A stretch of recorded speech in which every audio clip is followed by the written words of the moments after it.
Listo, entonces ya empezamos con la grabación y la idea básica es hacer la presentación hoy. Permítame otro momento porque todo el mundo está tratando de entrar, pero no entiendo por qué, si se supone que todos ingresan por el canal institucional, bueno, por sus correos institucionales. Ok, ya no me está molestando.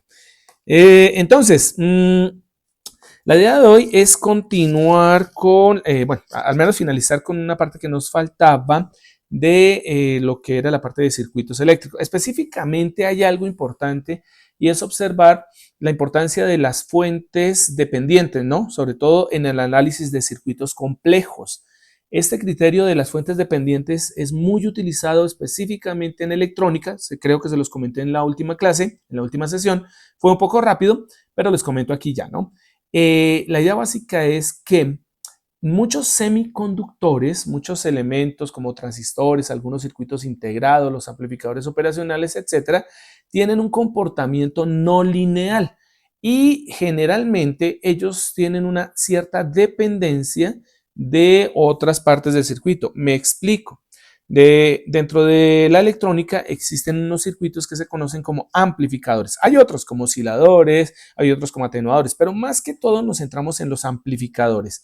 El amplificador, como su nombre lo indica, lo que tiene como misión, o tiene como misión más bien, es amplificar, es aumentar la señal para que esta señal pueda ser usable. ¿Qué significa? A veces vamos a tener señales que son extremadamente pequeñitas. Cuando hablamos de señales pequeñitas, estamos hablando de señales en corriente o en voltaje que pueden llegar al orden de los mili, de los micro y hasta los nano. Es más, existen circuitos muy especializados que pueden llegar a tener corrientes y voltajes que pueden llegar del orden de los picos. O sea, estamos hablando de señales tan extremadamente pequeñitas que cuando nosotros las tratamos de tomar para hacer algún tipo de procesamiento, resulta que no son identificables por los circuitos, como por ejemplo los microcontroladores o los microprocesadores que verán más adelante.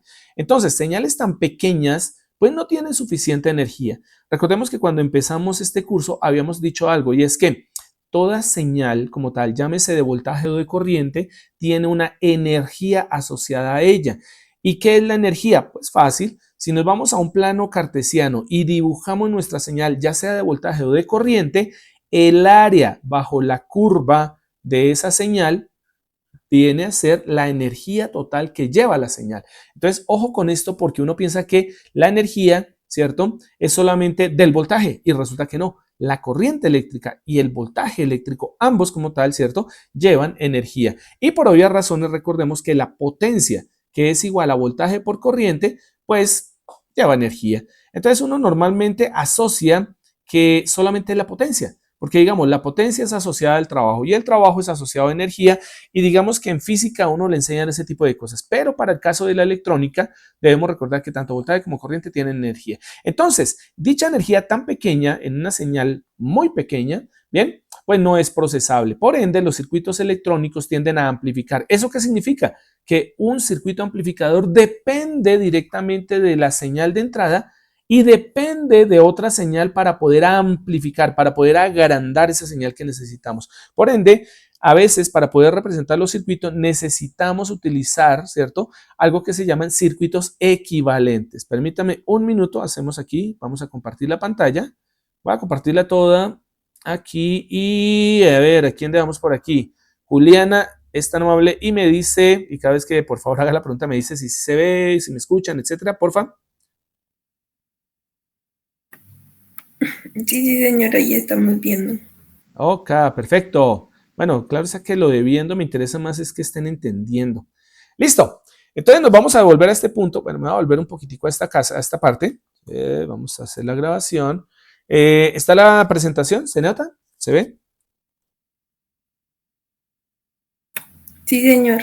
Ok, entonces, como les decía a ustedes, ¿no? El amplificador operacional y otros tipos de circuitos integrados sirven para hacer este proceso de mejorar muchísimas veces la señal, ¿no? Otros circuitos pueden hacer otro tipo de procesamiento, pero por el momento necesitamos es entendernos específicamente con los amplificadores. Lo que quería que observaran, o que quiero que observen en este momento, es esta gráfica que está al lado derecho. Vamos a ver dónde está mi puntero láser, debe andar por aquí, un punterito, puntero láser. Entonces, lo que quiero que observen es precisamente esto.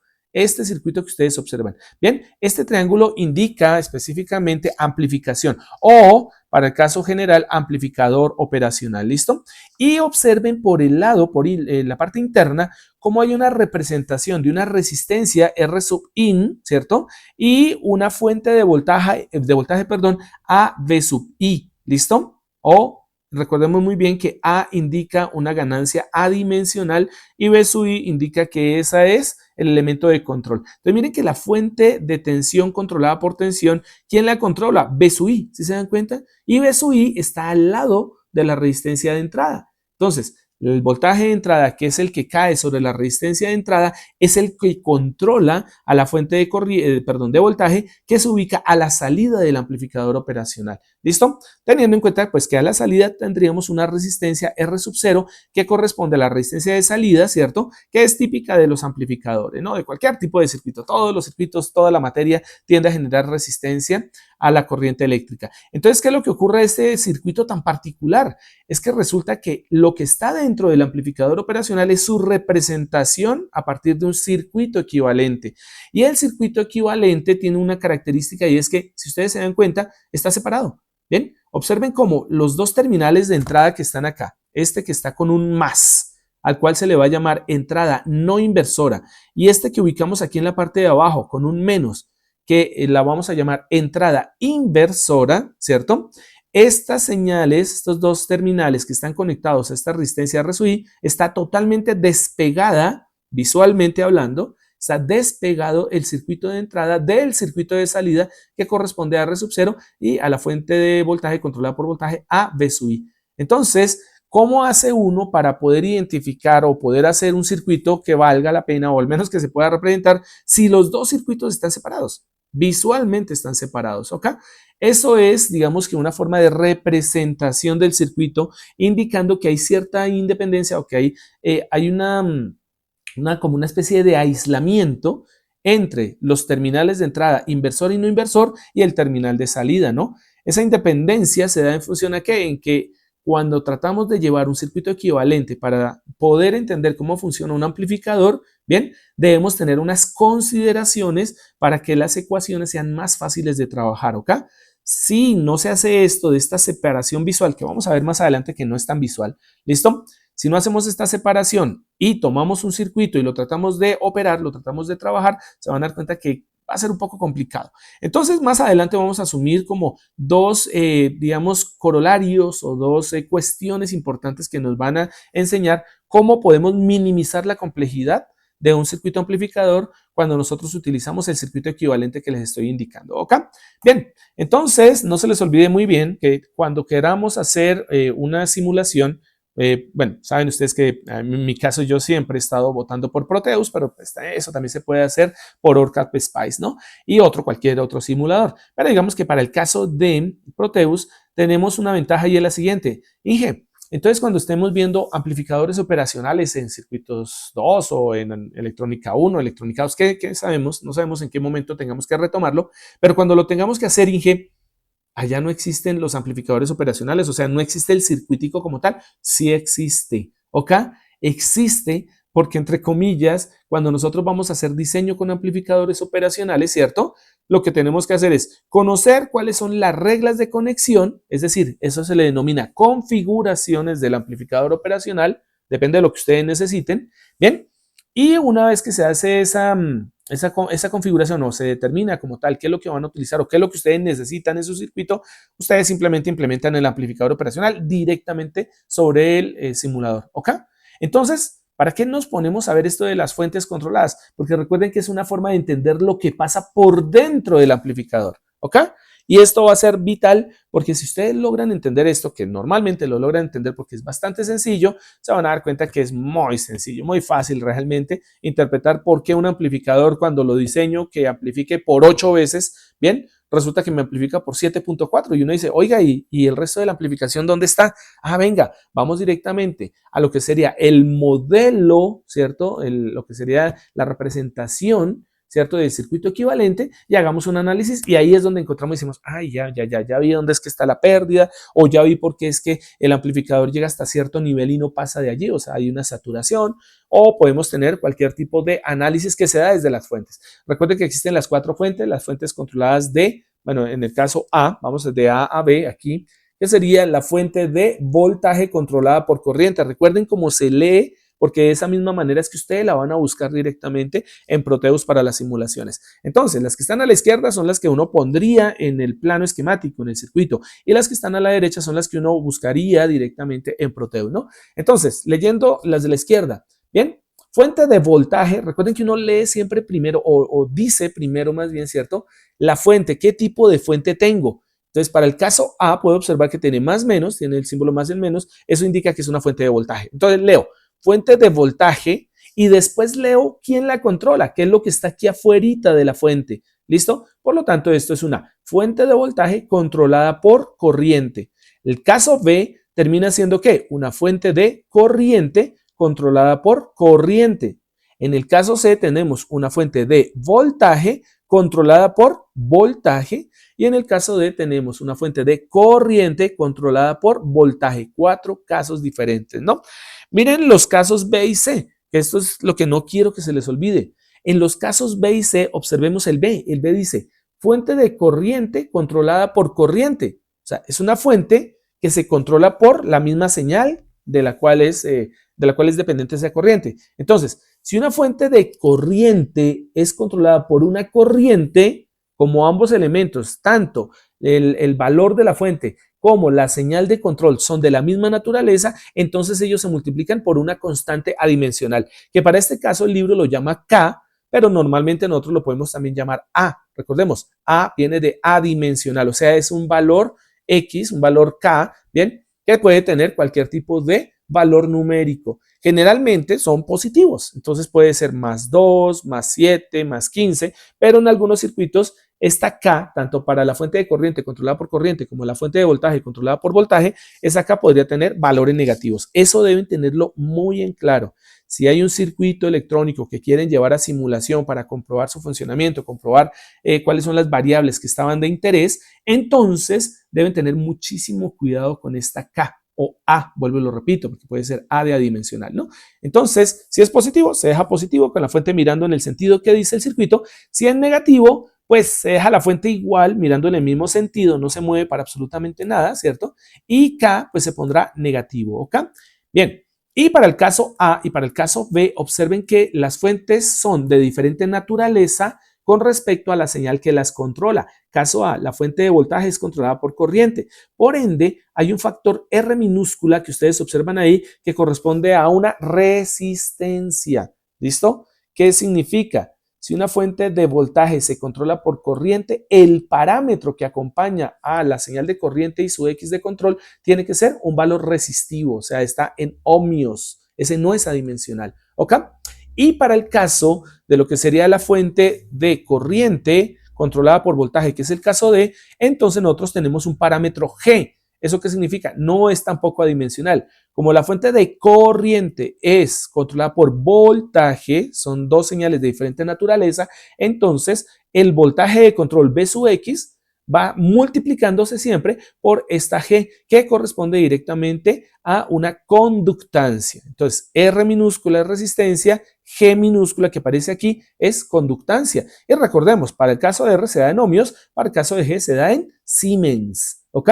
Y bueno, estas son las fuentes que ya les enseñé cómo es que hacen ustedes para buscarlas, ¿no? Aquí arriba están sus homónimos o sus formas en que se tienen que buscar, ¿no? Para la fuente de voltaje controlada por corriente, CCVS, ¿bien?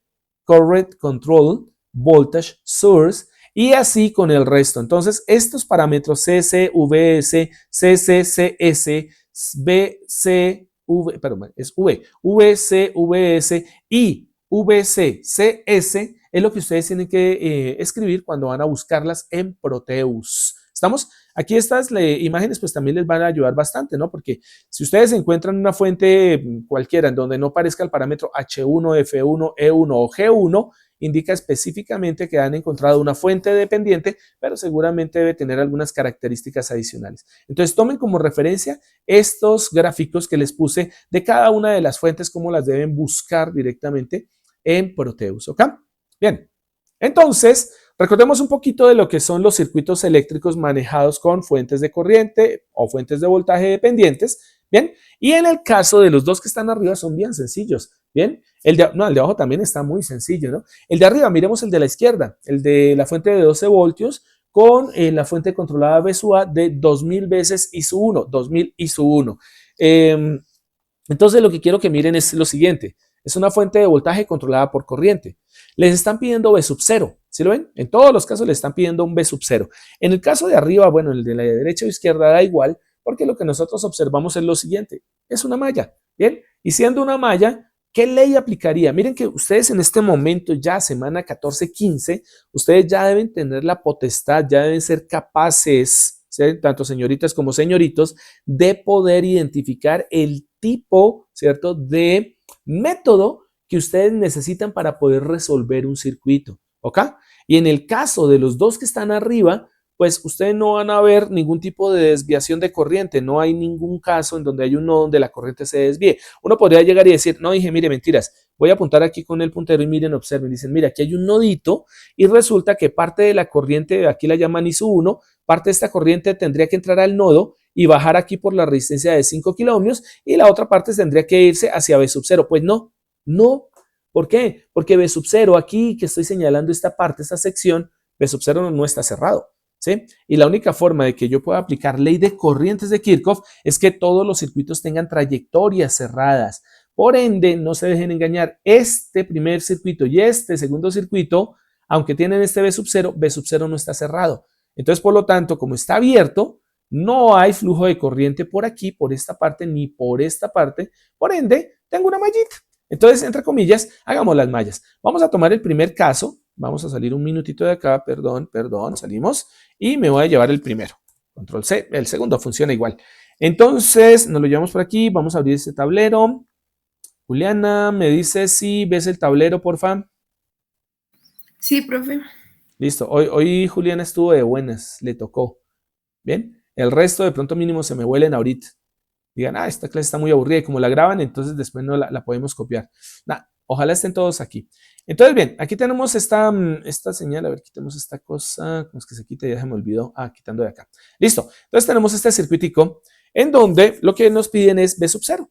Entonces, analicémoslo. Es una malla, es una simple malla. Por lo tanto, aplicamos ley de voltajes de Kirchhoff. Ahora me perdió el lápiz. Ya lo encontré.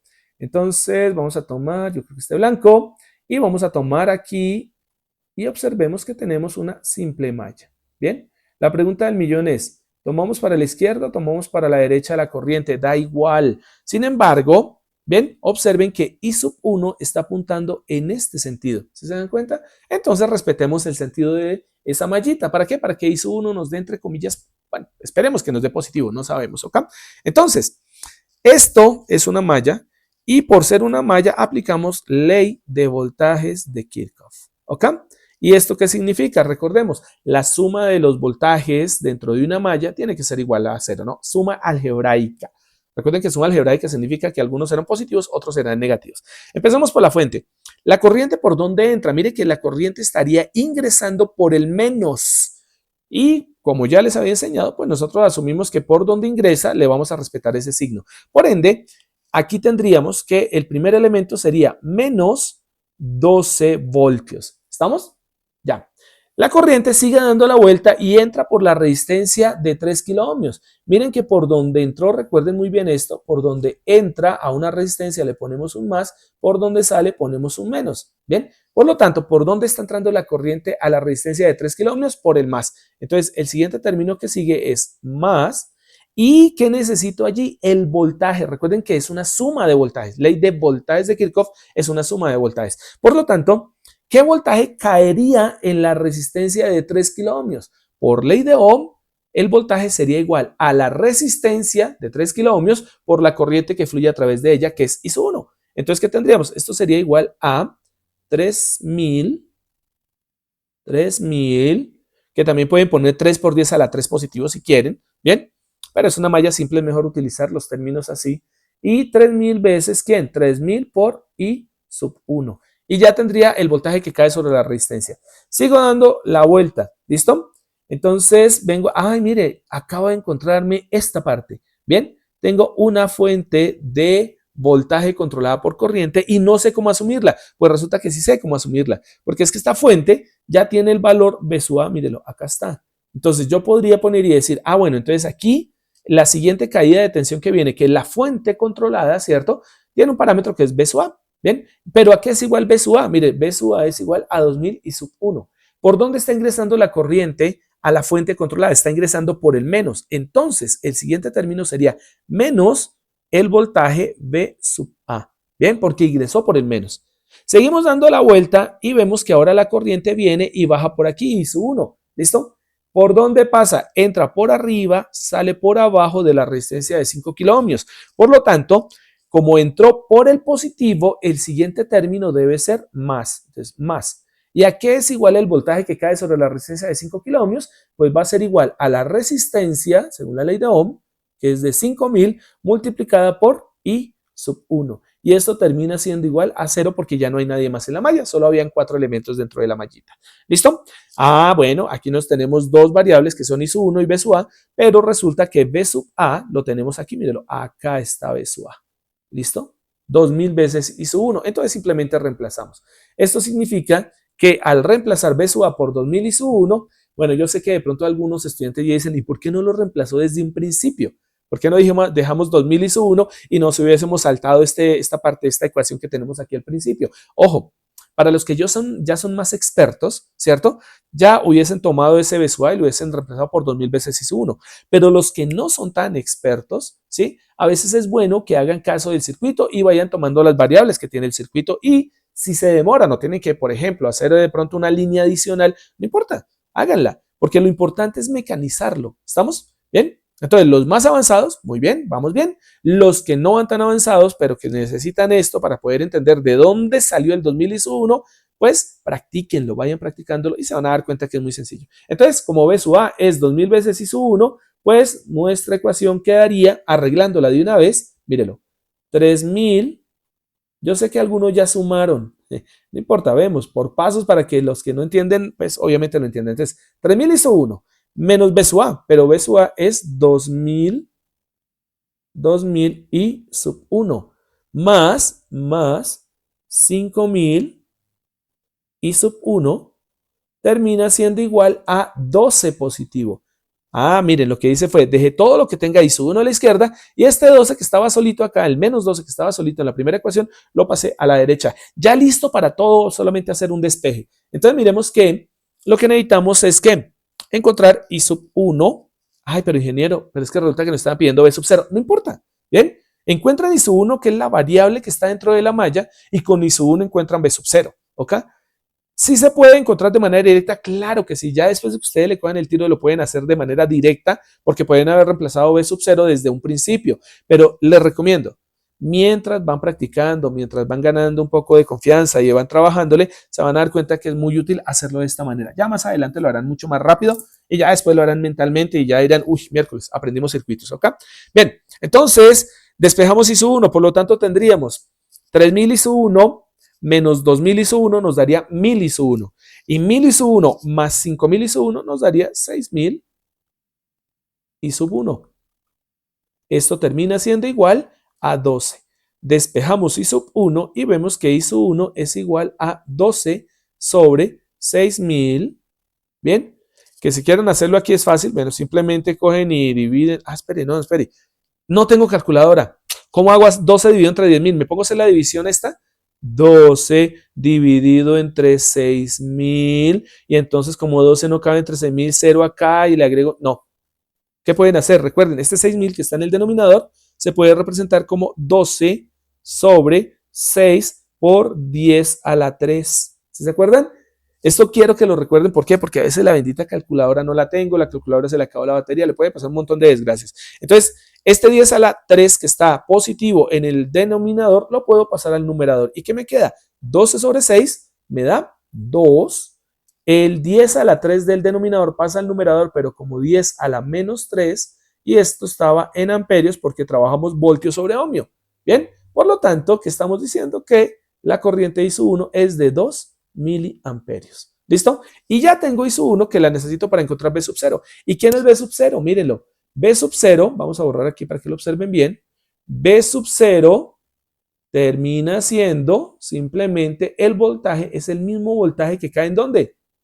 Es el mismo voltaje que cae en la resistencia de 5 kiloohmios. Si se dan cuenta que la corriente I sub 1 está entrando por arriba e hizo que el más estuviese arriba del 5 kiloohmios y el menos abajo, miren que los terminales coinciden. Más arriba, menos abajo. Eso quiere decir que lo que voy a tener aquí es que el resultado de este voltaje lleva la misma polaridad de la corriente I sub 1. Entonces, finalmente, ¿qué obtenemos? Pues finalmente obtenemos que V sub 0 por ley de Ohm es igual a la resistencia donde está cayendo V sub 0, que es la de 5 kiloohmios, que sería para este caso 5000, multiplicado, ¿bien? Aquí en este caso uno dice, Inge, ¿puedo poner las unidades? Sí, pero recuerden que al principio del semestre dimos, pues, poner las unidades es obligatorio, pero nosotros ya que ya llevamos un tiempo, ya sabemos que son 5000 ohmios. Bueno, pero no falta que dice, ingeniero, cumplamos. Entonces, 5000 ohmios multiplicado por 2 miliamperios, que fue lo que nos dio, ¿no? Corriente por resistencia. Ah, bueno, si no tengo calculadora, pues esto es 5 por, sería 5 por 10 a la 3 ohmios, multiplicado por 2 por 10 a la menos 3 amperios. Bien, entonces 10 a la 3 positivo multiplicado por 10 a la 3 negativo, pues se cancelan, ¿no? Y esto terminaría siendo igual, vamos a ponerlo en amarillo, 5 por 2, 10 voltios. ¿Listo? Eso es V sub 0, 10 voltios. Y terminó el ejercicio. Si se dieron cuenta, es bastante simplón, ¿no? Digo simplón porque pues, es muy fácil, ¿no? Esto es más que todo para recordar cómo es que funciona la ley de voltajes de Kirchhoff utilizando fuentes. Pregunta que de pronto tendría alguien ahorita, ingeniero, y si hubiese sido una fuente de corriente, pues tendremos que mirar entonces, ¿cierto? Que posiblemente, pues si ya es una fuente de corriente, ya la corriente está aquí, entonces ya tendríamos el valor de I sub 1, porque la única forma de que la corriente que pasa por esta fuente, ¿cierto?, se mantenga es que sea la misma corriente de I sub 1. Eso es si la fuente de voltaje no hubiese sido de voltaje, sino de corriente, ¿ok? Entonces no habría problema, ahí saldría mucho más rápido. Bien, volviendo aquí al escritorio, entonces nos vamos al segundo circuito, que es este que está aquí abajo, y nos dice lo mismo, ¿no? Encontremos V sub 0. Entonces copiémoslo, nos vamos por aquí, vamos a agregar una página, lo copiamos por este lado. Bien, está bonito. A ver, achiquémoslo un poquitín para que tengamos espacio. Listo. Y lo vamos a poner por aquí arriba. Ok. Listo. V sub 0. Encontramos V sub 0. Resulta que este circuito se ve un poquito más complejo, pero realmente no lo es, ¿vale? ¿Dónde está V sub 0? V sub 0 está aquí. ¿Listo? Y si se dan cuenta, aquí aparece el positivo y abajo aparece el negativo. Y V sub 0, pues corresponde a ¿qué? Al voltaje de caída que tiene este resistor de 4 kiloohmios. ¿Ok? Entonces uno diría, ok, con encontrar V sub 0 está como complicado. No, no se pongan a encontrar V sub 0. Hagan una observación general de todo el circuito. A ver qué les parece. Y lo que yo observo es que tengo una rama, aquí tengo una rama, aquí tengo 2 ramas, ¿cierto? Aquí tengo 3 ramas y aquí tengo 4 ramas. Y todas ellas están en paralelo. Entonces, ¿qué significa? Pues que como hay un paralelo, lo que yo tengo aquí es ley de corrientes de Kirchhoff que aplicar, ¿no? Entonces, ya teniendo en cuenta eso, pues simplemente voy a borrar toda esta cosa de acá y ya digo, voy a utilizar ley de corrientes, a ver, ay, se me fue la corriente mal, ley de corrientes de Kirchhoff, ¿bien? Y recuerden muy bien que para la ley de corrientes de Kirchhoff, ustedes lo que hacen es, en un circuito en paralelo, escoger alguno de los 2 nodos del paralelo. O pueden escoger los nodos que están aquí arriba, bueno, que son el mismo nodo, el nodo de arriba, o pueden escoger el nodo de abajo. Vamos a escoger el de arriba, listo, convenientemente. Y vamos a recordar, la suma algebraica de las corrientes, ¿cierto? En un nodo tiene que ser igual a 0. Entonces, decidimos si las que salen son positivas y las que entran son negativas o viceversa. Vamos a suponer que las que salen son positivas y las que entran son negativas. Entonces, observemos quiénes salen de nodo. Si nos damos cuenta, vamos a tomar este nodito, miren, en este nodo, que es este mismo, pues sobre esos nodos vamos a ver a quiénes salen. Entonces, sobre este nodo sale la corriente de 10 miliamperios. Como está saliendo la corriente de 10 miliamperios, eso significa que tendríamos, ya recordemos lo que dijimos, ¿no? De por sí lo voy a anotar aquí para que ustedes se acuerden. Vamos a suponer que las que salen son positivas y las que entran a nodo son negativas. Para los que no son muy expertos, es bueno hacer como este paréntesis ahí, para que recuerden quiénes van a poner positivas, quiénes van a poner negativas.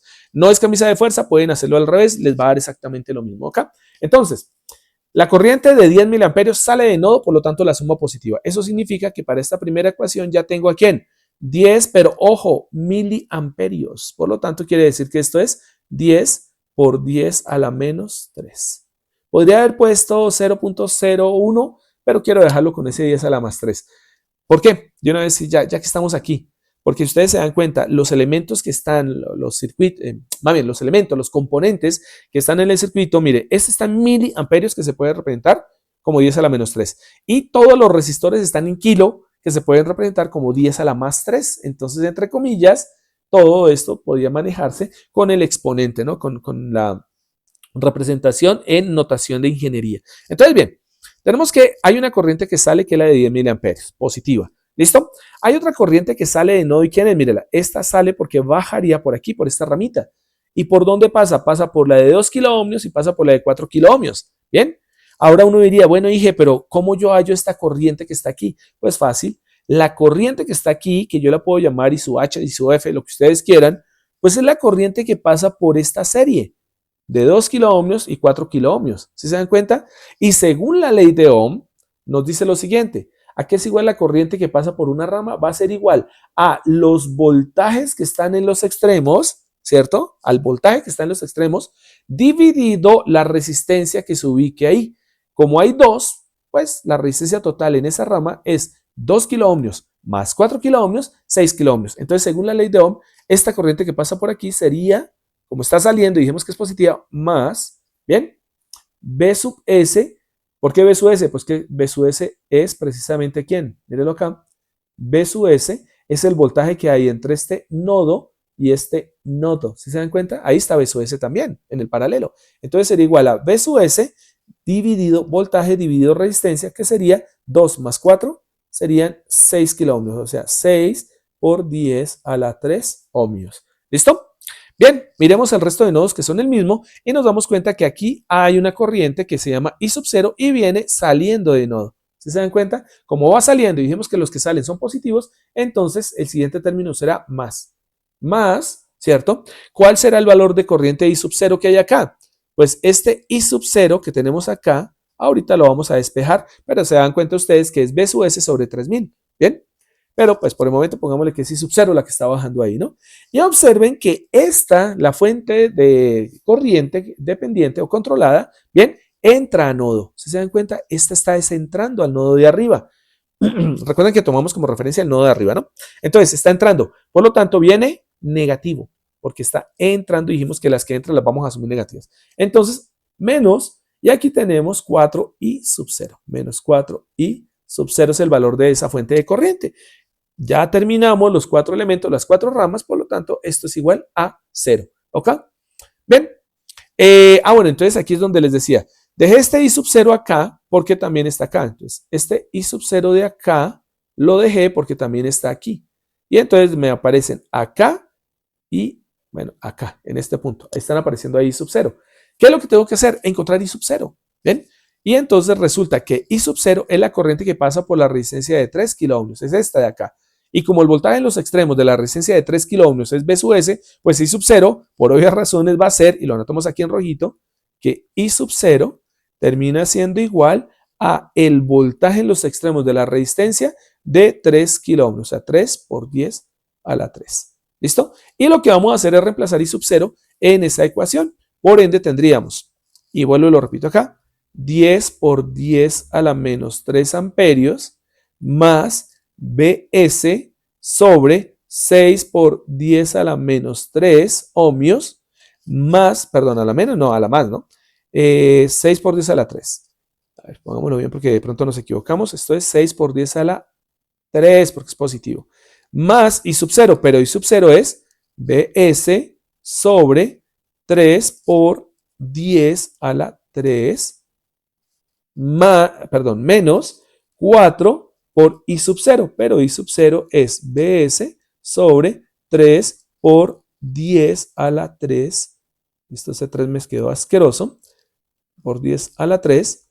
Y esto es igual a 0. Observen que lo que tenemos acá, que es, todo está en función de B sub S, ¿no? Entonces ya podemos encontrar el valor de B sub S y con eso encontraremos a B sub 0, ¿no? Bueno, esos 10 a la más 3, 10 a la menos 3, ¿qué hacemos? Pues resulta que nosotros podemos cancelarlos como, vamos a multiplicar todo por 10 a la 3 positivo. De esa manera, ¿qué va a pasar? Mírenlo. Entonces, 10 por 10 a la menos 3 lo multiplicamos por 10 a la 3, entonces se cancelaría el 10 a la menos 3 y tendríamos que este término es 10.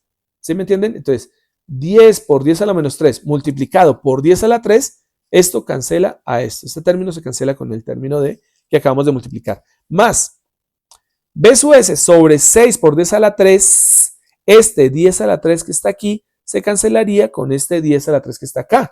Por lo tanto, tendríamos que esto nos daría B sub S sobre 6, ¿ven? Más este B sub S sobre 3 por 10 a la 3, este 10 a la 3 se cancela con el 10 a la 3 que estamos multiplicando y nos quedaría BS sobre 3 menos, y aquí sería interesante porque nos daría que este 10 a la 3 se cancela con este 10 a la 3 y nos quedaría menos 4 tercios de BS y eso termina siendo igual a 0. Y miren lo que aquí ya nos quedó mucho más sencillo, ¿no? Ya podemos empezar a hacer algunas cosas como por ejemplo llevarnos este 10 positivo, lo llevamos al otro lado negativo y ya de una vez podemos hacer el factorizar, ¿no?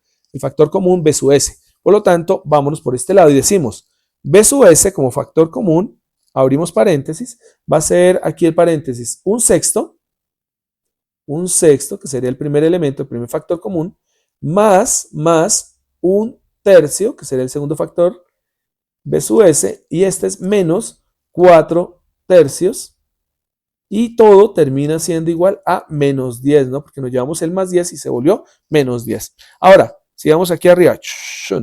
¿Bien? Mire que hasta el momento no hemos aplicado matemática básica. Entonces, ¿qué tendríamos acá? Bueno, tenemos factor común de 6 y 3 es 6, por lo tanto tendríamos que, vamos a arreglar esto bien, un sexto. El siguiente término para que se convierta el tercio en sexto sería multiplicar por 2. Entonces sería más 2 sextos, ¿sí? Es multiplicar por 2 este pedazo de acá abajo, menos, y ese tercios del 4 tercios se convierte en 6, en sextos, multiplicando por 2. Entonces nos daría 4 por 2, 8, y 3 por 2, 6. Por lo tanto tenemos 8 sextos. Todo esto, B sub S, es igual a menos 10. Uy, joder madre, como que nos va a dar negativo. O no, esperemos a ver. Un sexto más 2 sextos nos da 3 sextos. 3 sextos menos 8 sextos nos daría 5 sextos negativo. Entonces, menos 5 sextos de BS termina siendo igual a menos 10. No, no nos dio negativo, nos dio positivo. Entonces, B sub S termina siendo igual a menos 10 factor de menos 6 quintos. ¿Bien? Menos por menos nos da más y por lo tanto nos da positivo el asunto. Entonces sería B sub S es igual a este 10, le sacamos quinta, nos quedaría 2. Este 5, le sacamos quinta, nos quedaría 1. Nos quedaría 2 por 6, 12. Y tenemos que B sub S es de 12 voltios. ¿Estamos? Bien. Ya con ese B sub S ya podemos encontrar B sub 0. Y sencillo, ¿por qué? Porque es que B sub 0, mírenlo acá, voy a borrar esta cosa. B sub 0, ¿quién termina siendo? Es un divisor de tensión, ¿no? Entonces tengo acá que entre este punto de arriba y este punto de abajo tengo 12 voltios. Por lo tanto, de esos 12 voltios, parte van a caer en la resistencia de 4 kiloohmios que corresponde a B sub 0. Entonces ya por divisor de tensión, bien, nosotros ya tenemos que B sub 0 va a ser igual al voltaje V sub S, que sería 12 voltios, factor de ¿quién? Factor de la resistencia donde va a caer B sub 0, que sería 4 kiloohmios, sobre la suma de la serie en ese divisor de tensión, que sería 4 más 2, 6 kiloohmios. ¿no? Entonces, kilo ohmio con kilo ohmio se cancela, nos quedaría 4/6, pero esto lo podemos cancelar, entonces sexta de 12 serían 2 y sexta de 6 sería 1, por lo tanto nos quedaría 4 por 2, 8, y finalmente nuestra respuesta es que V sub 0 termina siendo igual a 8 voltios. Y ¡tarán! Tenemos nuestra respuesta. Ok, por obvias razones ustedes pueden hacer la simulación y se van a dar cuenta que funciona, tendría que funcionar. Hemos aplicado ley de voltajes, hemos aplicado para este caso ley de corrientes, pues en función a lo que nos da hoy, ¿no? O sea, técnicamente lo que ya conocemos, lo que ya, digo yo, dominamos. Si se dan cuenta que no le tenemos o no le debemos tener miedo a esas fuentes controladas, porque las fuentes controladas como tal están aportando y uno lo que tiene que hacer que es, bueno, es que para este circuito de 4 ramas, ¿cierto? Miren que la fuente controlada tiene una variable que se llama I sub 0, pero esa I sub 0 está por el otro lado, o sea, se está repitiendo la variable en 2 puntos diferentes del circuito. Y despejando más adelante se van a dar cuenta que es muy sencillo, ¿cierto? Encontrar la variable I sub 0 que está modificando, que está directamente dándole valor a la fuente controlada de corriente que tenemos para este caso. Entonces, realmente las fuentes van a ayudar muchísimo, ¿no? Las fuentes dependientes van a ser muy sencillas siempre y cuando se ataque el problema de manera adecuada, ¿no? Entonces, bien, vámonos por este ladito, a ver, vámonos por el escritorio. Y antes de este que tengo acá, a ver, miramos. Este circuito que está acá nos habla sobre ganancia del sistema, pero no lo voy a tocar y tampoco lo voy a cerrar, ¿ok? ¿Por qué? Porque hablar de ganancia es hablar directamente de una relación de entrada-salida, ¿bien? Y eso lo vamos a ver en los amplificadores operacionales, ¿bien? Entonces, antes que nada quiero que recuerden una cosita y lo que quiero que recuerden es lo siguiente. Me vuelvo aquí a esta parte y nos vamos aquí a otra paginita. Ok, entonces, ¿qué es lo que quiero que recuerden? Un circuito electrónico, normalmente cuando es muy complejo, se lleva directamente a una representación de bloques. Esta es una forma que en ingeniería electrónica y en otras ingenierías minimiza como tal la complejidad de los sistemas. ¿Qué hay dentro? Dentro no tenemos ni la más remota idea de lo que haya. Puede ser un circuito tan básico como un resistor y una fuentecita, como podría ser un circuito que tiene muchas cantidades de transistores, resistencias, capacitores, inductores, o sea, puede tener cualquier cosa. Lo más importante es, está encerrado en el bloque, ¿listo? ¿Y qué es lo importante? Que un circuito electrónico funciona a partir de que ustedes aplican una señal de entrada y obtienen una respuesta del circuito. ¿Estamos? Por lo tanto, si a la entrada la llamamos X, ¿cierto? Le llamamos X de t, y a la salida la llamamos Y de t, entonces encontramos una relación que se llama función de transferencia. ¿Qué es la función de transferencia? Es la ecuación que nos va a definir qué tanta señal que está a la entrada se, valga la redundancia, transfiere a la salida. ¿Estamos? Entonces, nuestra famosa función de transferencia, ya vimos unas formas, ya vimos que existen unas formas en donde yo las puedo representar, ¿cierto? En otra forma significa, oiga, ¿y qué pasa cuando yo estoy trabajando en el tiempo y empiezan a aparecer retardos, ¿cierto? O sea, que un circuito como tal no envíe la señal inmediatamente de X entrada a Y salida, sino que se demore en enviarlo. ¿O qué pasa si de pronto yo envío una señal X a la entrada y a la salida salió un poco distorsionada? Por ejemplo, salió oscilante, salió en forma de un seno, salió en forma como que se torció un poquito. Entonces, ahí es donde nosotros decimos, miércoles, encontrar la función de transferencia en el tiempo no es tan fácil. Entonces, ¿qué pasa? Existen unos métodos que se llaman las transformaciones, que les va a permitir a ustedes, como su nombre lo indica, hacer una transformación, transformar las señales X y Y que están en el tiempo, las van a transformar en X y Y, pero en la frecuencia. Entonces, X de t puede llevarse a través de una transformación a una nueva variable, pero que ya no es dependiente del tiempo t, sino que es dependiente de una nueva variable, que es una variable compleja, X de s. Y Y de t se puede llevar directamente a una variable que dependa de la frecuencia S. Bien, esto lo van a ahondar muchísimo más cuando trabajen en circuitos 2. Bien, pero hay una forma de poder transformar del tiempo a la frecuencia. ¿Y esto qué nos permite? Nos permite encontrar una relación de salida. ¿Qué nos dice directamente toda función de transferencia? Que la relación, o sea, esta cosa que nosotros tenemos aquí como una interrogación, esta interrogación, pues se puede ver como la relación que existe entre qué tanto salió con respecto a la señal que aplicamos a la entrada. ¿Listo? Y de esa manera yo puedo encontrar esa relación. Bien, miren que aquí hay algo interesante. ¿Por qué? Porque esto nos tiene que dar algo. Bien, y esto es lo que tenemos que buscar.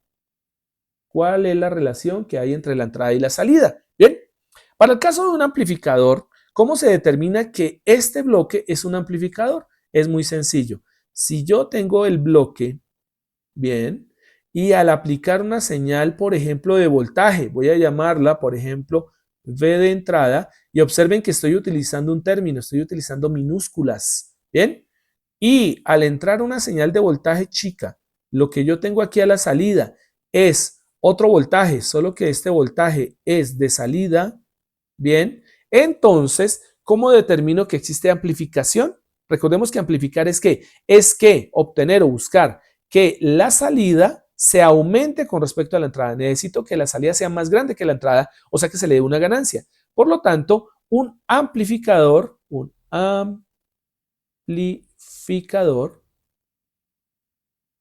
se reconoce por el simple hecho de lo siguiente, que cuando ustedes busquen la función de transferencia, es decir, el voltaje de salida sobre el voltaje de entrada, esto les tiene que dar una ganancia A. Como la relación entre las dos señales fue voltaje de salida sobre voltaje de entrada, es una relación voltaje-voltaje, entonces nosotros vamos a llamar eso la ganancia en voltaje, la ganancia adimensional de voltaje. ¿Qué pasaría si la entrada hubiese sido de pronto, o por ejemplo, hubiese sido no una entrada de voltaje, sino una entrada de corriente, y su I de T, y la salida hubiese sido una salida de corriente y de cero en el tiempo? Pues se vuelve amplificador, ¿bien? Si la corriente de salida de sub cero es mayor que la corriente de entrada de su I y su función de transferencia fuese la siguiente, que la corriente de salida en el tiempo con respecto a la corriente que se le aplicó a la entrada en el tiempo termina siendo igual a una ganancia. Como la relación entre las dos fue corriente versus corriente, entonces la ganancia es una ganancia en corriente. Bien, pero podría existir lo siguiente, y es que yo tenga mi bloquecito en donde internamente hay un circuito con amplificadores operacionales, lo que sea. Tengo aquí mi entrada, tengo aquí mi salida, y podría ocurrir que yo tenga que le apliqué un voltaje de entrada, que es dependiente de tiempo, y obtuve una corriente de salida. Bien, entonces, ¿qué carambas pasó aquí adentro ahora para este nuevo bloque? Pues ponemos la función de transferencia. Recuerden que siempre es salida sobre entrada. Entonces, observemos que si nosotros encontramos la relación sería I sub 0, que es la salida, sobre la entrada, que sería V sub I de entrada. ¿Listo? Y observen qué es lo que les queda aquí. Aquí ya no hay un amplificador realmente. Puede que amplifique la señal, el circuito que está adentro. Bien, pero ya no hay un amplificador directo. ¿Por qué? Porque hay una relación ahora de corriente versus voltaje. Y si nosotros nos acordamos, vean esto, recordemos, vamos a ponerlo por aquí en rojito, recordando, a ver, recordar que la ley de Ohm nos dice que el voltaje sobre la corriente es igual a resistencia. Pero ¿qué está pasando en esta función de transferencia? No está V sobre I, esta es I sobre V. ¿Cómo podemos obtener eso? Pues fácil, pasemos esta I al otro lado, nos quedaría, o sea, invertamos esto, V sobre I, si lo invertimos nos quedaría I sobre V, que es lo que estamos buscando, es igual a invertir a R, que sería 1 sobre R. Pero 1 sobre R, ¿qué era? G. ¿Se acuerdan? Entonces, 1 sobre la resistencia, el inverso de la resistencia era la ganancia. Entonces, miren que aunque este que está acá, esta función que fue la ley de Ohm no nos sirvió, al invertir la ley de Ohm, esta sí nos dio. ¿Sí se dan cuenta? Tengo I sobre V. Entonces, ¿qué es lo que voy a tener? Que I sub 0 sobre V sub I, pues termina siendo igual, ¿cierto? A un parámetro, ¿cómo lo llamamos aquí? Mírenlo, vale, G, ¿no? Entonces, esto termina siendo igual a G. ¿Listo? Minúscula. ¿Por qué minúscula? Porque la corriente I sub 0 está en minúscula, V del voltaje de entrada está en minúscula, haciendo relación a que las señales son alternas o que las señales son señales no continuas. ¿Bien? Y recuerden, cuando nosotros en circuitos trabajamos señales totalmente continuas, Entonces, I y V son mayúsculas. La corriente y el voltaje se escriben en mayúscula. Pero en un amplificador no se amplifican señales continuas. Lo que se amplifican son señales no continuas. O sea, señales como tal que pueden ser periódicas, señales que varían en el tiempo. Entonces, como esta corriente I sub 0 sobre el voltaje de entrada V sub I, ¿cierto? Están variando en el tiempo, por eso aparece el tiempo acá. Entonces, nosotros vamos a poner que el parámetro de ganancia G no va en mayúscula, sino va en minúscula. Entonces, ¿les suena? Claro que les tiene que sonar, porque es que resulta que cuando ustedes despejen, mire, vamos a tomar este V sub I y lo pasamos al otro lado. Entonces, venimos y tomamos acá y vamos a hacer este despeje. Entonces, aquí es igual I sub 0. I sub 0 de T, perdón, va a ser igual a G por V sub 0 de T. Ojo con este término. I es igual a G por B. I es igual a G por B. I es igual a G por B. Me voy a devolver esta diapositiva para que ustedes miren esta parte. A ver, acá está. Y si ustedes se dan cuenta, mírelo. ¿Qué tenemos acá en D? En el circuito, aquí en este circuito, acá en esta partecita. ¿Sí se dan cuenta? ¿Qué tenemos? Tenemos directamente que la fuente de corriente termina siendo controlada por ¿quién? Por G por V. ¿Listo? Entonces, si yo tengo esto que tengo acá, pues entonces quiere decir que lo más seguro es que aquí a la salida, o sea, espéreme 5, vamos a salir de acá. Eso quiere decir que aquí dentro de este bloquecito que dibujamos, lo más seguro es que va a haber una fuente de corriente dependiente de voltaje, porque lo está diciendo la relación de la función de transferencia. ¿Sí se dan cuenta?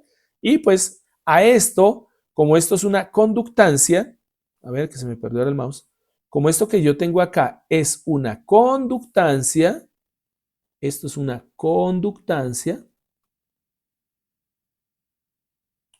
entonces al circuito que va aquí adentro se le va a conocer como amplificador de transconductancia, porque transfiere a través de la conductancia la señal. Entonces aquí tendremos un amplificador de transferencia de conductancia, o sea, transconductancia. ¿Ven? Le ponen amplificador porque al fin y al cabo termina amplificando un poco. Ahí dentro tiene que haber amplificadores, ¿no?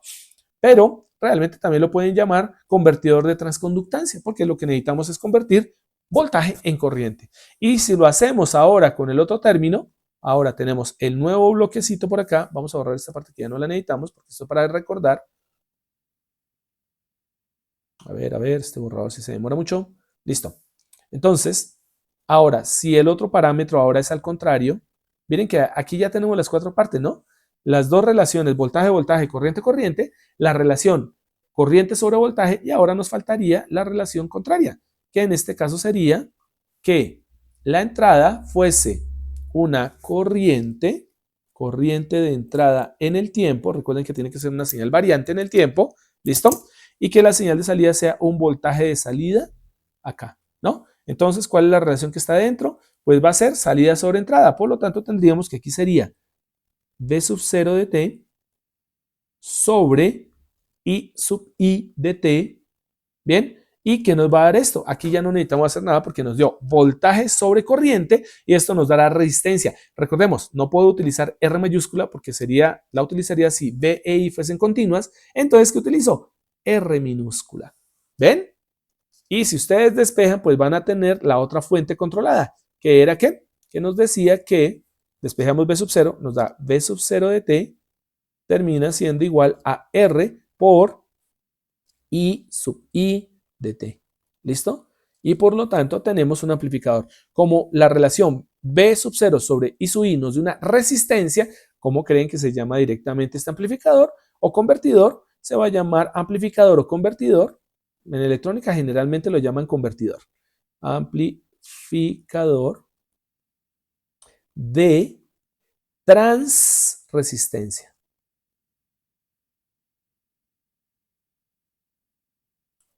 Entonces, si ustedes se dan cuenta, los cuatro diagramas de bloques nos están indicando indirectamente que tenemos 4 posibles combinaciones internas dentro de un circuito. Que si los circuitos que van dentro de estas cajitas, dentro de estos bloques, son amplificadores operacionales, pues entonces podemos tener la posibilidad de 4 representaciones del amplificador operacional dependiendo de la relación entrada-salida. Bueno, es salida-entrada, salida sobre entrada. ¿Sí lo ven? Entonces, teniendo en cuenta eso, y aquí es donde nace la teoría precisamente de las fuentes controladas, ¿bien? Sobre todo cuando estas se van a aplicar sobre los famosos amplificadores operacionales. Bien, entonces, la ganancia es encontrar la relación de voltaje de salida sobre entrada. Más adelante volveremos a este circuito. Lo voy a dejar pendiente ahí, ¿bien? Pero vamos a tomar directamente la siguiente teoría. Listo. Bienvenidos al amplificador operacional tal como debe ser ahora sí. Bien, como ya vemos, los amplificadores operacionales son circuitos que son bastante complejos. El que ustedes ven aquí en la imagen pues corresponde directamente a un amplificador operacional. De por sí está demasiado reducido. Un amplificador operacional real no tiene tan poquitos componentes, tiene más componentes, es mucho más complejo, pero aquí está en una reducción bastante interesante. ¿Qué pueden observar dentro de eso? Podemos observar R1, R2, R5, R6 en la parte de las resistencias. Miren que no las están representando con el símbolo de la línea quebrada, ¿cierto? La línea triangular, sino que la están representando como si fuesen una especie de bloquecitos, mini bloquecitos. Eso da igual, o sea, esto ya tiene que ver directamente en la forma que quieran representar el circuito algún tipo de autor, ¿no? Entonces, ¿es totalmente válido utilizar como esos cilindritos? Sí, se pueden utilizar. ¿Qué es lo importante? Es que tienen que ir marcados, porque un cilindro de estos también podría representar, por ejemplo, un diodo o podría representar, por ejemplo, un inductor. Entonces, para evitarnos problemas en los planos, generalmente, si vamos a utilizar una gráfica o más bien un símbolo diferente al que normalmente se utiliza, como sería el caso de la línea punteada de las resistencias, siempre tiene que ir marcado el valor y, bueno, más que el valor, tiene que ir marcado también el tipo de componente que se tiene. Entonces, en este circuito, pues ustedes pueden observar que R1, R2, R5, R6 corresponden a resistores. Bien, y ahí están sus valores. 1.2K, 1.2K, 200 ohmios, etcétera, etcétera, ¿no? Los capacitores también están marcados. Ahí aparece un C1, que ya lo pueden observar ustedes, que dice de 220 picofaradios. En este sí es obligatorio, perdón, y generalmente se hace en los circuitos no cambiar ese símbolo. Bien, ese símbolo del capacitor es importante dejarlo de esa manera, no ocupa mucho espacio y como no hay un tipo de capacitor, sino hay varios tipos de capacitor, es bueno siempre dejarlo con su símbolo original, ¿no? Y aparecen unos elementos como por ejemplo BR1 que se ubica en la parte inferior izquierda. VR significa Variable Resistance, que en español sería resistencia variable. ¿De qué estamos hablando? De un posible potenciómetro, aunque lo que ustedes observan ahí es que es realmente un reóstato, ¿no? Entonces, teniendo en cuenta que es una resistencia variable, pues vamos a tener un elemento que se puede ajustar manualmente o que ustedes necesitan un destornillador para poderlo modificar. Va a ser un resistor que puede cambiar su valor de resistencia a partir de que ustedes lo modifiquen de alguna forma manualmente, ¿ok?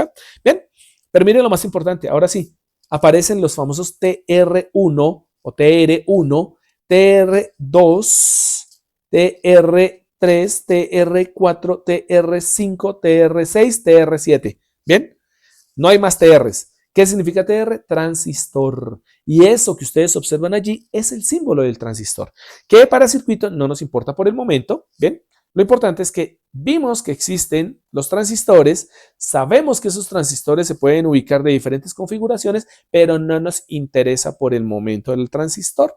¿Cuándo van a ver ustedes el transistor? En electrónica 1, pero lo más seguro es que en electrónica 2. Y se acordarán de mí porque resulta que cuando vayan a tratar de entender cómo es que amplifica un transistor, porque el transistor es un amplificador, van a tener que irse a los circuitos equivalentes. Y allá no se va a llamar circuito equivalente, sino lo van a llamar parámetros híbridos. Bien, entonces para que se acuerden de mí esa palabreja, parámetros híbridos son las representaciones en circuitos equivalentes de los transistores. ¿Bien? Para que ustedes puedan entender por qué un transistor amplifica voltaje, amplifica corriente o amplifica potencia. Bien, eso lo van a ver mucho más adelante. Ok, entonces teniendo en cuenta eso, ya nos vamos al origen de los amplificadores operacionales. Eso que ustedes observan a la derecha corresponde a los primeros amplificadores operacionales, ¿ok? que eran tubos al vacío. Un tubo al vacío, no me voy a, digamos, no me voy a concentrar mucho o centrar mucho en lo que sería la teoría del tubo al vacío. La idea básica del tubo al vacío era que el tubo al vacío permitía internamente, como su nombre lo indica, no había aire, se quitaba el aire. Esto era para evitar que se quemaran unos elementos que eran simplemente filamentos de alambre que se calentaban. Lo que se buscaba era aplicar corriente sobre un filamento. El filamento llegaba y se calentaba, y al calentarse un metal desprende electrones. ¿Listo? Los electrones que están en el metal, que es conductor, empiezan a salir, a sobresalir directamente, se salen por fuera del metal y ellos conforman algo que se conoce como una nube electrónica. Entonces, en el tubo al vacío yo podía calentar un filamento, hacer que este filamento generara esos electrones y arrancárselos. De tal manera que cuando yo hacía esto, yo podría cuadrar, yo podría ajustar, yo podría amplificar, yo podría manipular a dichos electrones que se desprendían de ese filamento, ¿no? Voy a tratar de buscar un video corto para que ustedes vean cuál es el funcionamiento del tubo al vacío, pero eso fue la primera electrónica, que era una electrónica antigua en donde estos tubos servían para hacer amplificadores, para hacer moduladores, para hacer osciladores y otro montón de circuitos que son útiles en electrónica, ¿ok?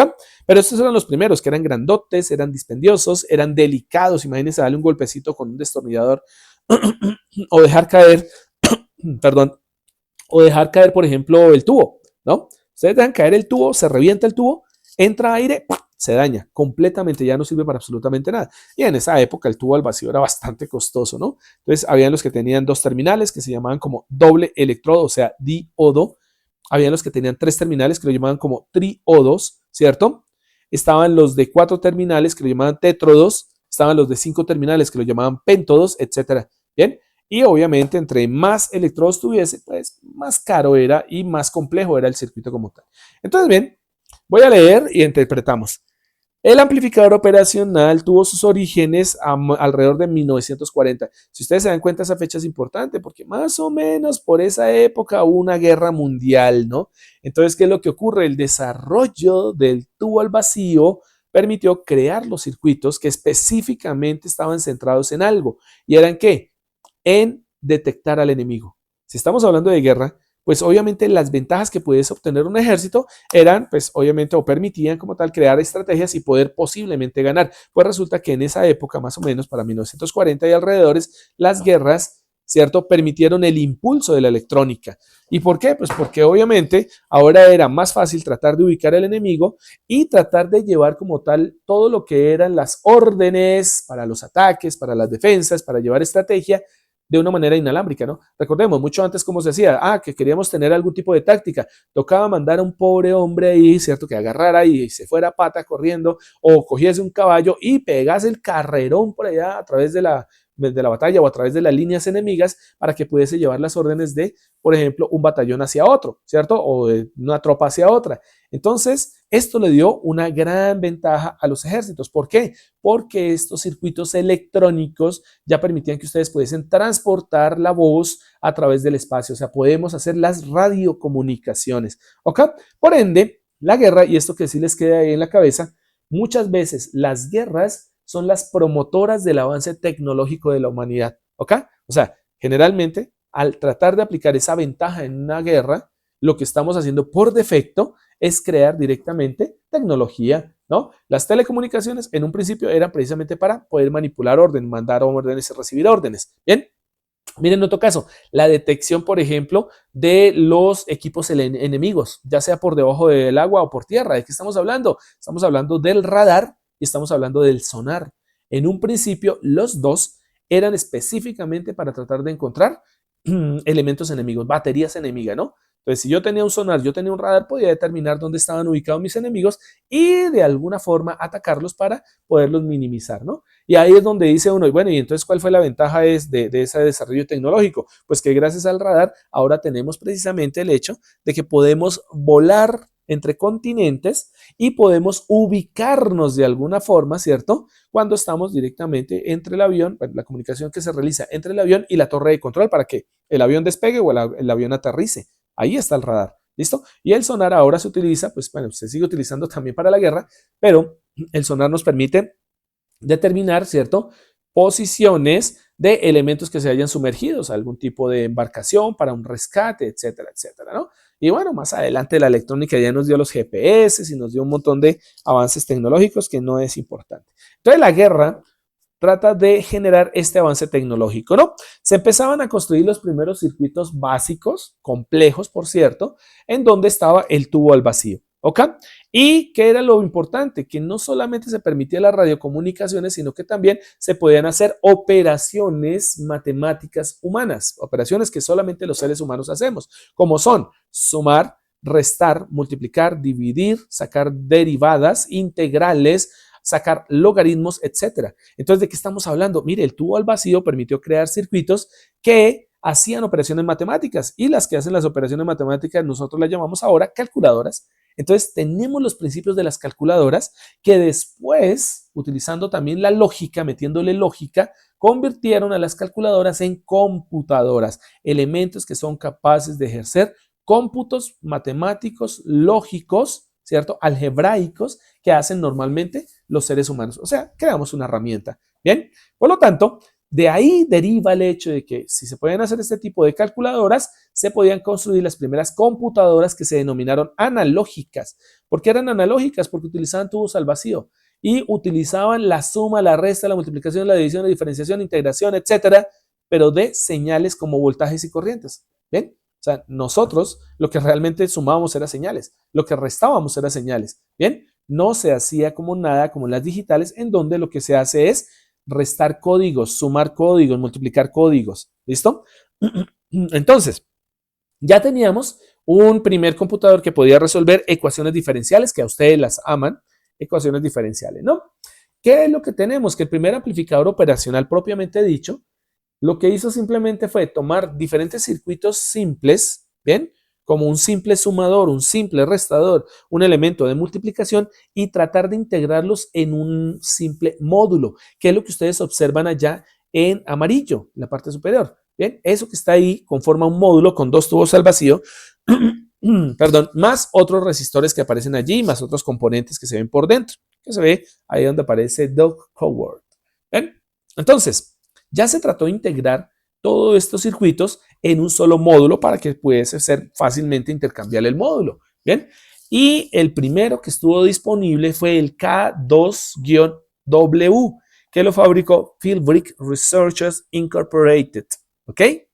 Que pues el dueño de esa cosa, el creador de esa cosa fue George A. Philbrick. Bien, en Boston, Estados Unidos, desde 1952 hasta 1970 se fabricaron como tal estos primeros amplificadores operacionales, ¿no? Estos primeros tubos al vacío pesaban 85 gramos, un solo bloque, medían 13 centímetros de alto por 5.4 de ancho, por 5.4 de fondo por 10.4 centímetros de ancho. ¿Listo? Y cada uno valía $22, costoso. ¿Ven? Entonces, el primer amplificador operacional que ya no era de tubos al vacío es el que ustedes observan aquí en la parte de abajo, mírenlo. Este que dice Philbrick Researchers P65. ¿Y qué dice debajo? Si lo alcanzan a notar, dice Solid State Operational Amplifier. Bien, este fue uno de los primeros amplificadores operacionales de chip. Bien, que se logró a partir del descubrimiento de los sistemas de estado sólido. O sea, estamos hablando silicio y germanio. ¿Ok? Listo. A partir de la invención del transistor en Bell Labs Laboratories, en 1947, miren que pasó del 40 al 47, los ingenieros ya podían trabajar o crear o implementar amplificadores operacionales más pequeñitos y que funcionaban mucho mejor. ¿Listo? El amplificador contaba con transistores y resistencias individuales que se conectaban en un PCB. Recuerden que PCB significa Printed Circuit Board, ¿no? O placa de circuito impreso o tarjeta de circuito impreso. Es el nombre correcto. Ojo, porque uno siempre dice baquelita. O el ingeniero nos mandó a hacer una baquelita. No, la baquelita es el termoplástico de soporte de las placas de circuito impreso. Entonces, cuando ustedes van a trabajar y van a hacer un circuito impreso, pues lo pueden decir PCB. ¿Listo? Entonces, ya después, alrededor de 1970, se pudieron integrar los circuitos, o sea, crear circuitos integrados. De esta manera, ¿qué logramos? Minimizar, microminiaturizar, o más bien miniaturizar, después se hizo la microminiaturización, circuitos hasta el punto de hacerlos tan pequeños, ¿cierto? Como, más pequeños como tal, como lo que sería la cabeza de un alfiler, o sea, son extremadamente chiquitines, ¿bien? Y estamos hablando que ya se pudieron colocar muchos más transistores y ya estamos hablando no de 100, 200, miles, sino ya estamos hablando de millones de transistores y resistores dentro de una sola pastillita, dentro de un chip. Bien, los operacionales que eran de tubos al vacío, ¿cierto? Pues obviamente fueron mandados a recoger, ya no eran tan útiles, ¿bien? Y ya teníamos circuitos integrados donde cabían más transistores, ¿ok? Por lo tanto, ya se pudo hacer una electrónica mucho más compacta. Y de esa manera los equipos fueron evolucionando. Observen las gráficas. Aquí hay una versión 12AX7A, que es el amplificador operacional de tubos al vacío. Aquí tenemos la versión LMV321, mírenlo, es casi más pequeño que el iris del joven que se ve ahí al fondo. El LMC6035, mírenlo, es muy, muy pequeño, muchísimo más pequeño que una uña. Y observen este amplificador operacional que se utiliza para circuitos de potencia, en donde prácticamente los amplificadores operacionales están aquí, son los chiquitines que se ven acá en forma de cuadritos, que son mucho más pequeños que los anteriores, ¿no? Entonces ya tenemos como tal el amplificador operacional como un dispositivo integrado. Entonces, en el amplificador operacional, les había comentado, existen dos entradas, ¿bien? Y una sola salida. Digamos que ese es el mínimo de terminales que necesitamos en un amplificador operacional. Entonces, ¿con qué contamos? Contamos con un terminal que se va a llamar el terminal inversor y vamos a tener otro terminal que se va a llamar el no inversor. ¿Listo? ¿Esto qué indica? Es muy sencillo. Vámonos por acá, vamos a buscar por aquí este puntero. Lo que quiero que miren es lo siguiente. Aquí en la representación en la parte izquierda del símbolo del circuito, bueno, del amplificador operacional, ¿no? Que corresponde directamente a un triángulo en donde la base del triángulo tiene estos dos terminales más o menos y la salida del triángulo pues tiene aquí la salida. Miren la parte B.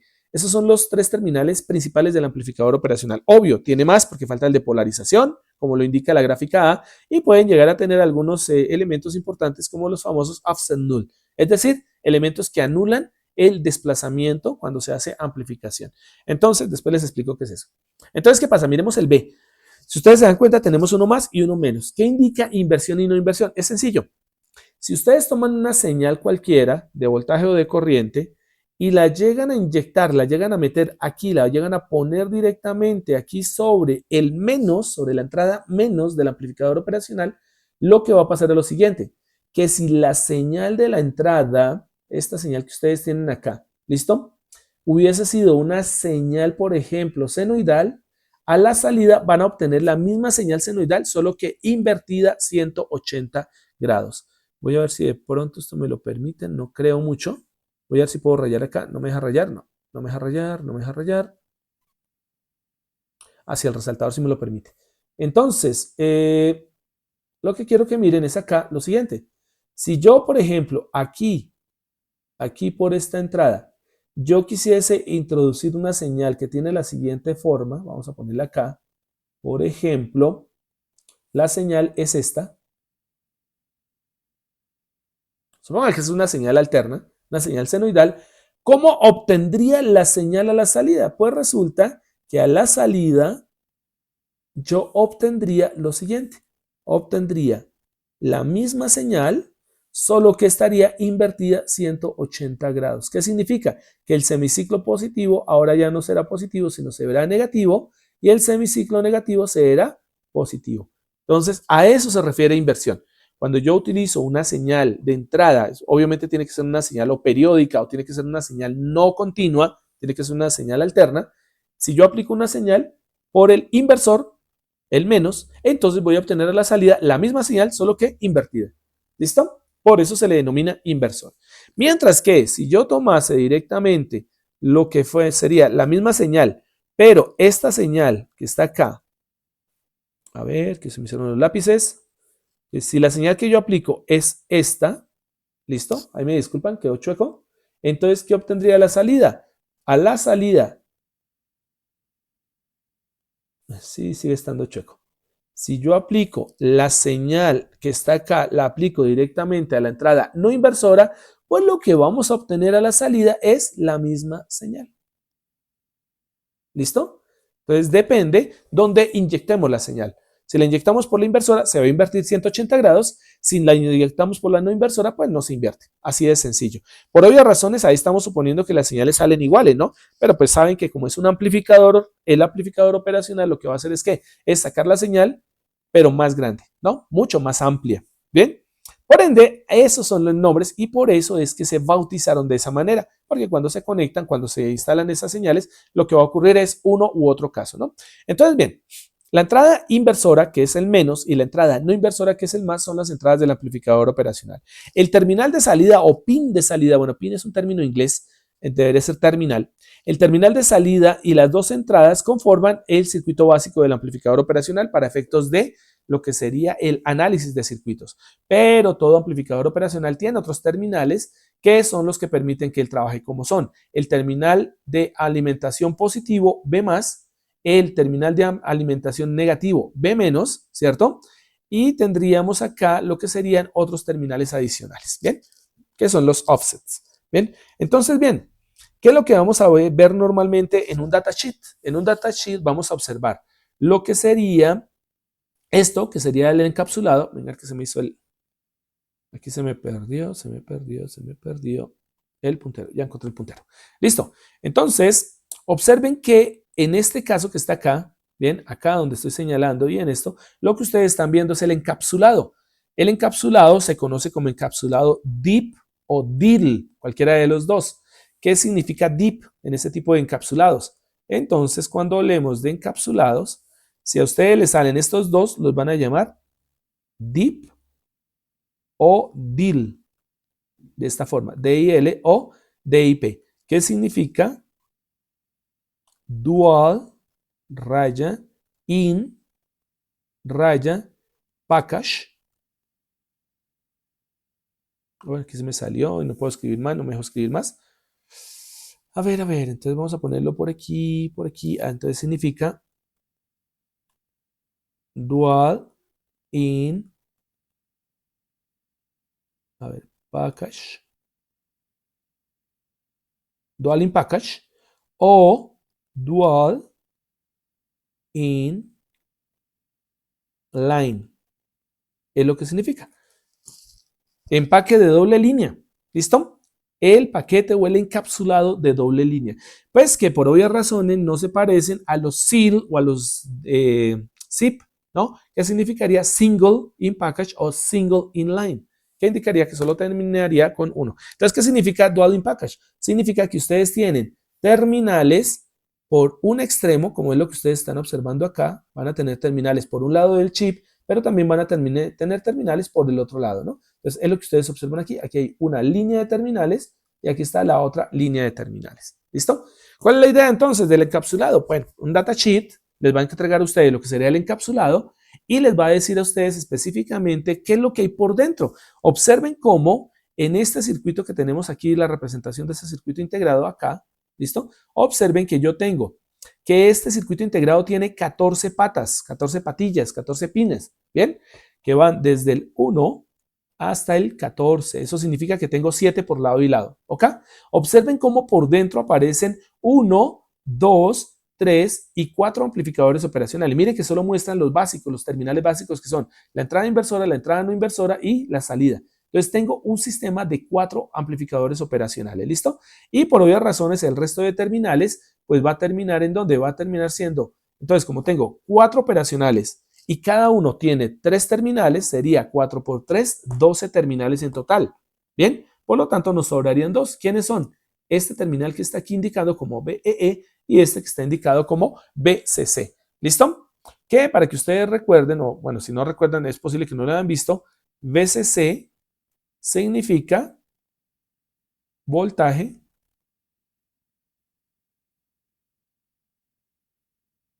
en corriente continua. Estamos hablando de quién? Del positivo. ¿Listo? BEE es lo mismo que tener GND. ¿Y qué significa? Voltaje de tierra, que sería voltage o voltaje.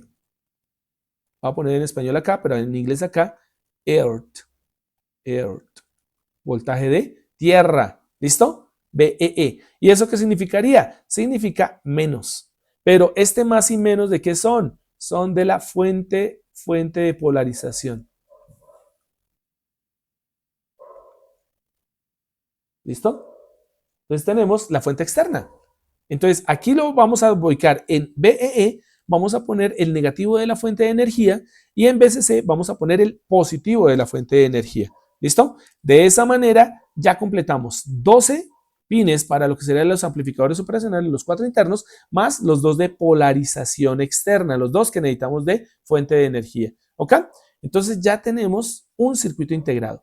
Una de las cosas que es bien importante es que cuando tenemos circuitos integrados, un circuito integrado puede tener dos, no, dos tampoco, pero puede tener, por ejemplo, 3, 6, 8, 10, 12, 14, 18 terminal, etcétera. Y lo importante es decir, Inge, ¿cuál es el 1? ¿Cuál es el 14? ¿Cuál es el 9? ¿Cuál es el 8? Etcétera. Pues resulta que en los circuitos integrados, cuando yo miro un circuito integrado desde arriba, ¿bien? Yo puedo tener el circuito integrado y puedo tener aquí todos mis terminales. Terminal, terminal, terminal, terminal. Bueno, no me interesa en este momento cuántos terminales estoy dibujando. Yo tengo un montón de terminales de mi circuito integrado. ¿Cómo identifico cuál es el terminal o cuál es el valor de cada terminal o cuál es el pin según el plano, que es lo que necesito conectar? Es muy sencillo. Cuando ustedes tienen un circuito integrado, lo miran de frente. Bien, y una vez que lo miren de frente, ustedes van a encontrar que en un punto hay un terminal que tiene un pequeño puntito. Bien, el terminal que tiene el pequeño puntito es el terminal 1 del circuito integrado. ¿Estamos?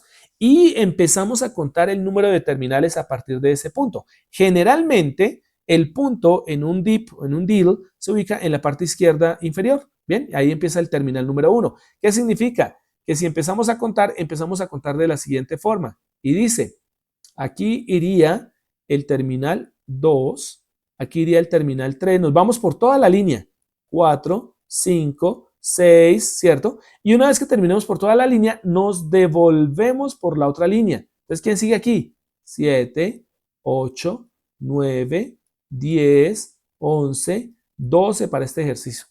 Este ejercicio tonto, ¿sí se dan cuenta? Entonces, simplemente ubicamos el puntito, en el puntito tenemos el terminal número 1 y arrancamos a contar de izquierda a derecha por toda la línea.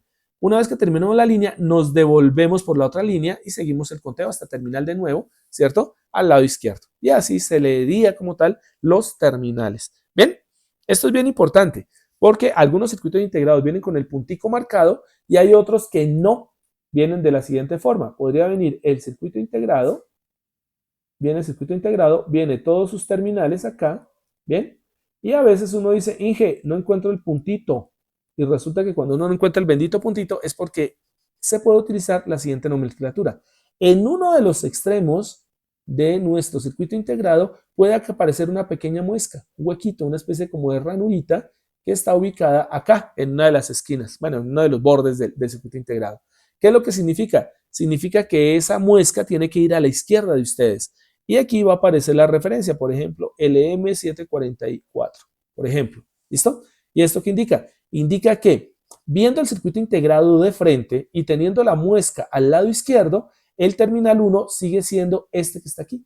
Entonces sigue estando en esta misma posición. Es decir, aquí tenemos el terminal 1, aquí vendría el 2, el 3, el 4, damos la vuelta y seguimos contando 7, 8, 9, etcétera. ¿Listo? Y es la forma de que podemos identificar los dos lados, ¿ven? O las dos líneas como tal del circuito integrado. ¿Listo? Entonces, vamos a borrar toda esta cosa que nos quedó horrible. Y nos vamos directamente bueno, pues no importa, pasemos la diapositiva. Entonces, vamos acá y pasamos la diapositiva. Ahora no me dejó esta cosa borrar.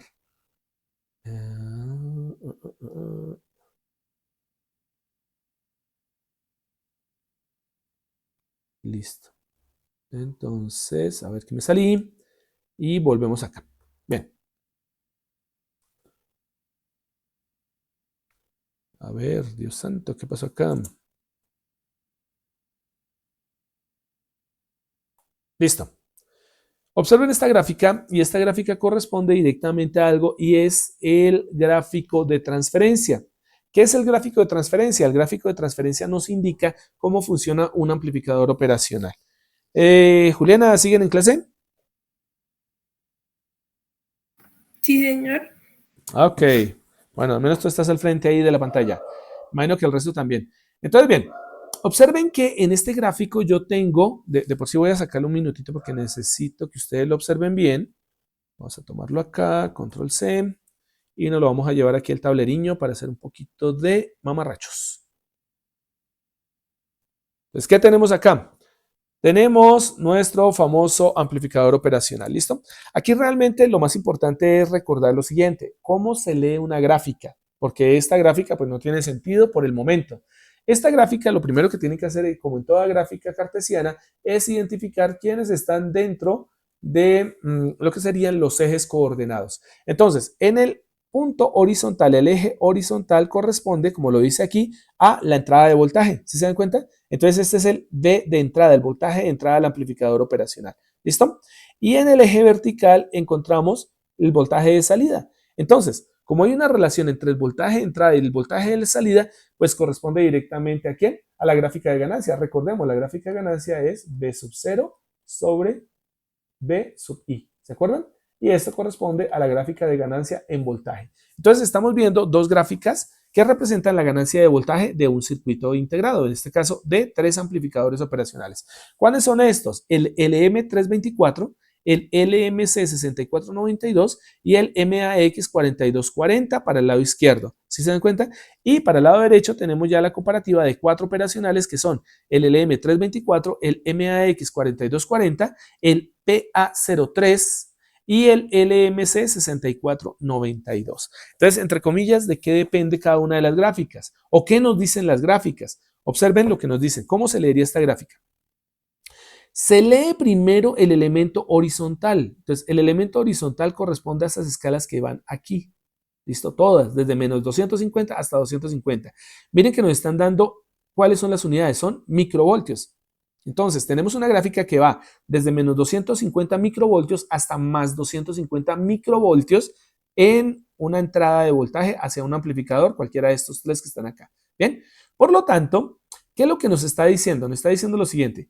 Si ustedes tienen el amplificador operacional polarizado, ¿qué es lo que dice la polarización? Es el máximo voltaje que ustedes le van a poder aplicar. Obsérvenlos acá. ¿Cuál es el máximo voltaje?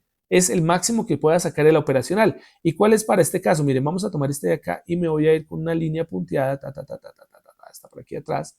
Y entre comillas sería algo como, no sé, como 13 voltios, más o menos, habrían por aquí. 13 voltios positivos y miren que aquí nos iríamos y este dice que hay menos 15 voltios negativos. Lo que nos está diciendo el gráfico es lo siguiente. Desde el punto de vista de la entrada, hay una variación que va desde menos 250 hasta más 250 microvoltios. Y la señal de salida máximo puede obtenerse más 13 voltios en la salida positiva y si se trabaja como inversor, lo máximo que se puede obtener son menos 15 voltios. Entonces, si yo, por ejemplo, para el amplificador LM324, que es el que estoy utilizando, que es la línea roja más clarita, bien, yo quisiese aplicarle, por ejemplo, vamos a hacer esto, 50 microvoltios negativos, o sea, en la inversora. Recuerden que el negativo significa inversión. Quiero aplicarle este voltaje que estoy marcando. Le voy a aplicar ese voltaje. Me gustaría saber cuál es el voltaje de salida que puedo obtener, ¿cierto? Cuando diseño un amplificador o bueno, utilizo un amplificador operacional LM324. Entonces, mire lo que voy a hacer.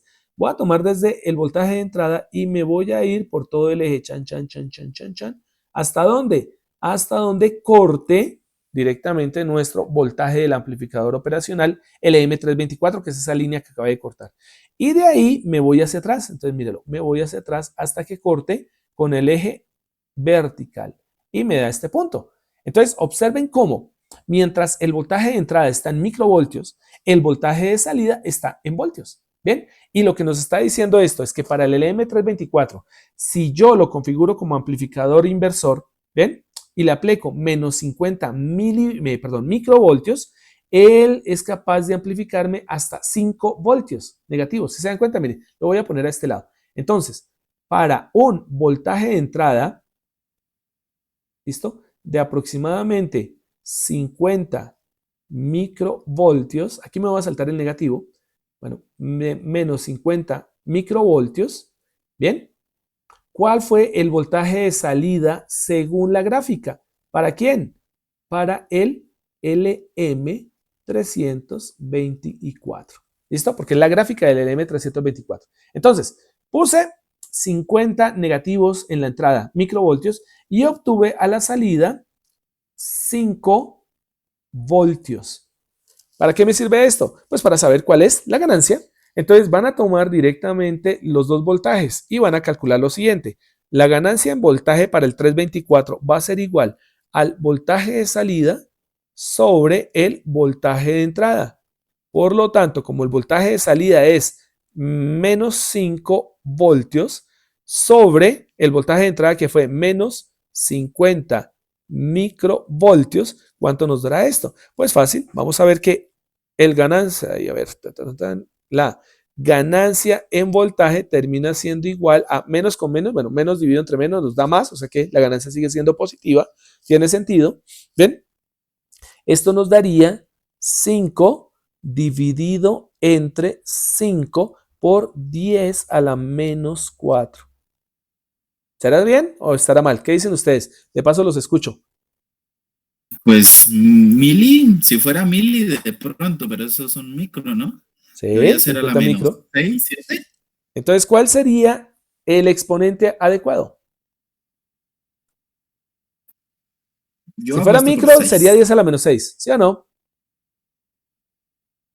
Si fuera micro, sería 10 a la menos 6. Micro es 10 a la menos 6. Pero la pregunta del Sí, millón pero es, ojo, se es le come un 50. 0, subiría a 7. ¿Cuánto? Como eran 50, no 5, se supone que subiría por 10 a la menos 7, no a las 6.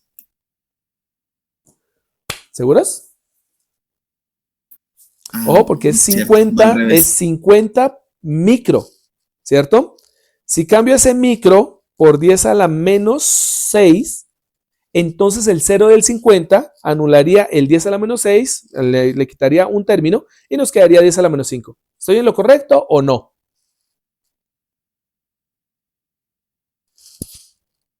¿Alguien diferente a Paez? Esto está en voltios y esto también está en voltios. ¿El resto qué opinan? Silencio absoluto. Ok, ¿listo? Hagámoslo entonces así como ustedes quieren. Entonces, si lo vamos a hacer al derecho de las cosas, entonces sería 5 dividido 50 por 10 a la menos 6, que sería micro. Esto nos daría igual a, esto sería un décimo, ¿no? Un décimo por 10 a la 6 positivo, porque el 6, 10 a la menos 6 sube como 10 a la 6, pero como tenemos un décimo, este es 10 a la 6 dividido entre 10, nos daría 10 a la 5. Entonces sería que la ganancia en voltaje sería igual a 1 por 10 a la 5, ¿cierto? Que entre comillas, ¿cuánto es 1 por 10 a la 5? 100,000.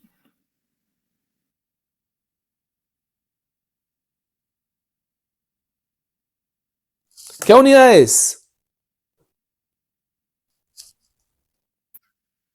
¿En qué Pues es unidades? voltaje, voltios. ¿Qué más? ¿Seguros? Aquí son 5 voltios y aquí abajo son 50 por 10 a la menos 6 voltios. ¿No se cancelaría? Entonces es Ah, ahí como decía, adimensional, muy esta bien. chimba. Le hemos puesto el a su vez desde hace rato. ¿Por qué? Porque es adimensional. Porque es que estamos referenciando, estamos haciendo una división, ¿cierto? Un cociente entre dos unidades exactamente iguales, voltio sobre voltio. Por lo tanto, es un coeficiente adimensional. ¿Qué es lo que nos está diciendo en este caso? Miren, lo más interesante de esto es que nos dio una ganancia de 100,000 veces. ¿Sí se dan cuenta?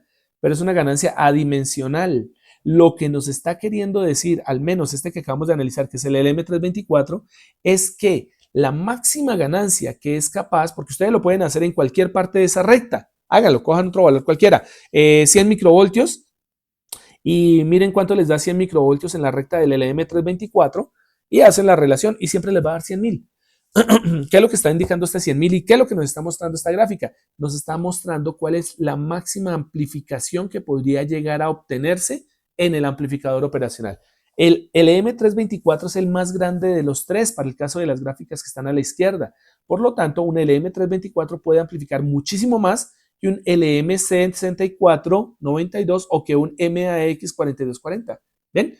Entonces ahí es donde ustedes deben aplicar y decir, oiga, ¿será que yo necesito amplificar muchísimo? Porque es que si necesito amplificar muchísimo, pues entonces el LM324 me sirve. Oiga, no necesito amplificar tanto, necesito hacer una amplificación media. Entonces yo creo que un LMC 6492 es más que suficiente. ¿Sí se dan cuenta? Entonces vamos a tener una gran, pero gran cantidad de familias de amplificadores operacionales. Y ustedes van a encontrar en el mercado que existe, pero una variedad, podemos decir que tan grande que es casi infinita, ¿no? Estoy exagerando, obviamente, pero es una cantidad exageradamente grande de amplificadores operacionales, todos basados en qué, en el hecho de cuál es la ganancia que usted necesita, qué tanto necesita amplificar.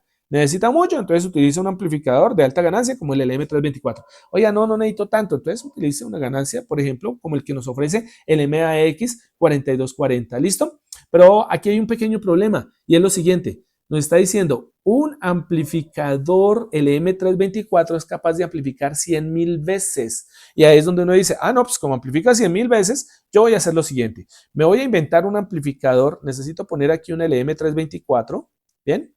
En donde voy a poner aquí estará el más y el menos, por aquí estará la salida. Y lo que voy a hacer es que voy a alimentar esto con un voltaje de entrada. Y el voltaje de entrada va a ser, mírelo, el voltaje de entrada va a ser de, no sé, por ejemplo, 100 milivoltios. 100 milivoltios. La pregunta del millón es que siendo esto un LM324, bueno, 324, vale, ahora se me quedó el borrador. LM324, la pregunta del millón es, ¿cuánto saldría? Pues como ya sabemos que un LM324 es capaz de amplificar 100,000 veces, pues nosotros tomamos la ecuación de ganancia y decimos lo siguiente. Como V0 sobre VI es igual a 100,000 para el LM324, que es A sub B, pues entonces si aplico V sub I de, 100,000, lo multiplico por V sub I, ¿cuánto nos daría esto? Pues nos daría que V sub 0 sería igual a 100,000 multiplicado por 100 milivoltios, ¿cierto? Entonces observemos que 100 milivoltios sería algo como, a ver, V sub 0 es igual a, ¿cuánto nos daría 100,000 por 0.1? ¿Nos daría 10,000, no? ¿Sí o no? Aló. Ya, 10,000, sí. Claro, nos daría 10,000. Entonces V sub 0 sería de 10,000. 10,000. Pero Y nos según la daría, otra gráfica, ¿en qué en unidades? teoría, ¿En qué el unidades? LM324 no debería simplemente sellarse en 70 por encima de un milivoltio. No. Por eso estamos utilizando la ecuación. ¿Listo? ¿Qué nos dice la ecuación? La ecuación dice que la ganancia máxima es de 100,000 veces, ¿no? Quisimos meterle 100 milivoltios al amplificador operacional en su entrada. ¿Listo? No importa si inversora o no inversora, pero le metemos 100 milivoltios y según la ecuación, porque tenemos que respetar la ecuación, vemos que la ganancia es de 10,000. O sea, ustedes le aplican 100 milivoltios y van a sacar 10,000 voltios. Y aquí es donde viene la pregunta del millón. Oiga, no, pues estamos creando energía, porque es que la idea básica es que metí 100 milivoltios y obtuve por la ganancia máxima del LM324 10,000 voltios. Y ahí es donde viene la pregunta del millón. ¿De dónde caramba sale tanta energía? Pues resulta que aquí es donde viene una limitante y esa limitante la vemos aquí arriba. Miren aquí. La limitante la vemos aquí arriba donde voy a subrayar. Si se dan cuenta que la gráfica del LM324 para aquí arriba y para aquí abajo. ¿Sí se dan cuenta de eso? ¿Y eso qué significa? Significa que el amplificador operacional no les va a poder levantar hasta 10,000 voltios porque tendría que buscar esa energía en algún lado. Y como ustedes no van a polarizar un amplificador operacional a un valor de 10,000 voltios para obtener los 10,000 que necesitan, pues resulta que un amplificador operacional se satura. ¿Y qué significa que se sature? Que por más que ustedes traten de obligar al LM324 a que amplifique 100,000 veces, él va a amplificar hasta lo máximo posible. Y lo máximo posible va a ser el voltaje con el que lo polarizaron. Y por ende, como ustedes lo polarizaron, y ahí es donde viene la pregunta del millón, ¿yo cómo sé dónde lo polaricé? Pues fácil, mírenlo, aquí lo dijeron. Acá en este punto, ustedes están viendo que les dicen el LM324 se alimenta a máximo más menos, eso significa que tengo que ponerle más 15 y menos 15 voltios. No lo puedo alimentar a más porque ya después de ese valor el amplificador se va a reventar. Entonces, los amplificadores operacionales tienen un voltaje máximo de polarización entre VCC y VEE. De tal forma que ustedes llegan a superar ese valor, se va a quemar el amplificador operacional sin que lo usen, solo por el efecto de haberle puesto una fuente de polarización mayor. Entonces, los amplificadores operacionales se diseñan en función a su ganancia, pero también se diseñan en función a cuál es el voltaje máximo con el cual pueden polarizar. Y miren, por ejemplo, el LMC6492, miren lo que dice. Dice que este se polariza a más menos 5 voltios, o sea, tengo que poner en el terminal positivo más 5 voltios y en el terminal negativo de la polarización menos 5 voltios. Si le pongo más, le pongo 6, si le pongo 7, si le pongo 9, etcétera, se va a reventar el LMC 6492. Y miren el MAX 4240, mírenlo acá. ¿Qué es lo que dice? Que se polariza a más o menos 1.5 voltios. O sea, ni siquiera aguanta lo del 324. Ah, ahora entendemos por qué el 324 amplifica más. Porque es que se puede polarizar, o sea, se puede conectar a una fuente de energía DC de casi 30 voltios, ¿no? Más menos 15 sería 30 voltios en total. El LMC 6492 se polariza a máximo 10 voltios, más menos 5 voltios. Y el MAX máximo 3 voltios. ¿A qué le suena eso? A que el MAX 4240 está diseñado para ser alimentado por pilas, mientras que el LM324 está diseñado para ser alimentado por una fuente de energía que puede ser hecha por una fuente de ustedes diseñada o una fuente de laboratorio. ¿Ven? Entonces, no vamos a tener esa ganancia porque el amplificador operacional va a amplificar hasta lo máximo que lo alimentemos. No puede alimentar más allá. Entonces, vamos a tener el fenómeno de la saturación que es identificado específicamente por estas líneas que nos dicen hasta dónde máximo ustedes pueden alcanzar a llegar. Nunca van a poder obtener un miserable voltio más de allí, ¿vale? Y eso observen que el LM324 ni siquiera alcanza 15 voltios, sino alcanza a 13 máximo. No les va a dar más de 13. Y uno dice, bueno, ¿y los otros 2 voltios dónde se pierden? Se pierden internamente, dentro de los circuitos internos. ¿Ven? Hay 2 voltios que se van a perder en positivo. Entonces observen que el amplificador operacional sí que viene limitado para poderse utilizar en varios aspectos, ¿no? De por sí en tratar de amplificar, ¿ok? Y por último, en este minuto que me les voy a robar, 2 minuticos que me les voy a borrar porque sé que van para clase, ¿bien? Lo que quiero que miren es esto, ¿bien? El amplificador operacional es simplemente un amplificador de voltaje compuesto por una fuente de voltaje controlada por voltaje. Así es como se representa un operacional. La pregunta del millón es, Inge, ¿no lo puedo representar de otra forma? No, porque el amplificador operacional por defecto es un amplificador de voltaje controlado por voltaje. Bien, si yo quiero hacer que amplifique corriente por voltaje y que haga algún tipo de amplificación diferente, tengo que cambiar los parámetros externos por fuera del amplificador operacional, ¿ok? Pero por defecto va a ser un amplificador de voltaje controlado por voltaje. Va a ser una fuente de voltaje controlada por voltaje. Y el circuito que ustedes observan es el circuito característico del operacional, donde aparecen 2 reglas ideales. Una cosa es cómo funciona realmente el operacional y otra cosa es cómo el operacional vamos a utilizarlo para poder entender cómo funciona, ¿listo? Para poder hacer circuitos más simples y poder hacer el análisis del circuito. Reglas ideales del amplificador operacional. Primero, vamos a suponer que nunca fluye corriente hacia los terminales de la entrada. Solo la corriente va a fluir en el terminal de salida. Si la corriente no fluye hacia los terminales de entrada, es como si estuvieran abiertos, que es lo que ustedes observan allí. ¿Bien? Y la segunda regla para trabajar un amplificador desde el punto de vista ideal es que no hay diferencia de voltaje entre los terminales de entrada. ¿Listo? Por lo tanto, como no hay una diferencia de voltaje entre los 2 terminales, el voltaje entre el inversor y el no inversor es exactamente el mismo. ¿Bien? Y eso es lo que vamos a asumir para poder hacer los circuitos que se nos vienen ahorita, que son circuitos como el que ustedes van a observar aquí, como por ejemplo el análisis de este tipo de comportamientos, ¿ok? Y de aquí en adelante vamos a empezar a hacer cálculos en donde ustedes van a observar cómo es fácil tener una configuración de un operacional, llevarlo a su circuito equivalente y hacer el análisis del circuito utilizando la fuente de voltaje controlada por voltaje. ¿Listo? Y hacia allá vamos dirigidos, chicos y señoritas.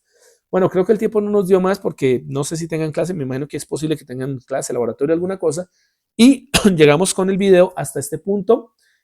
Continuamos este miércoles que viene Ojalá que se pueda presencial para poder hacer los circuitos y el examen sería para la próxima semana, que sería para de este miércoles en 8 días. No sé cómo esté programado, no recuerdo muy bien cómo está programado en la plataforma.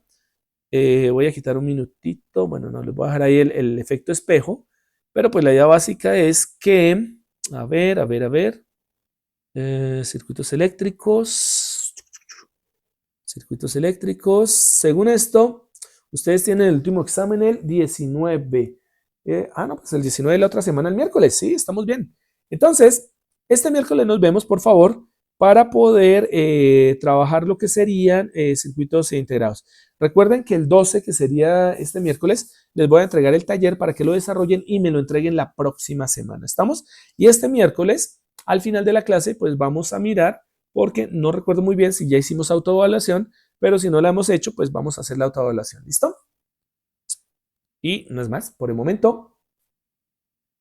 Voy a finalizar en este momento la grabación, pues para que no se alargue más. Y no sé si tengan algún tipo de preguntas.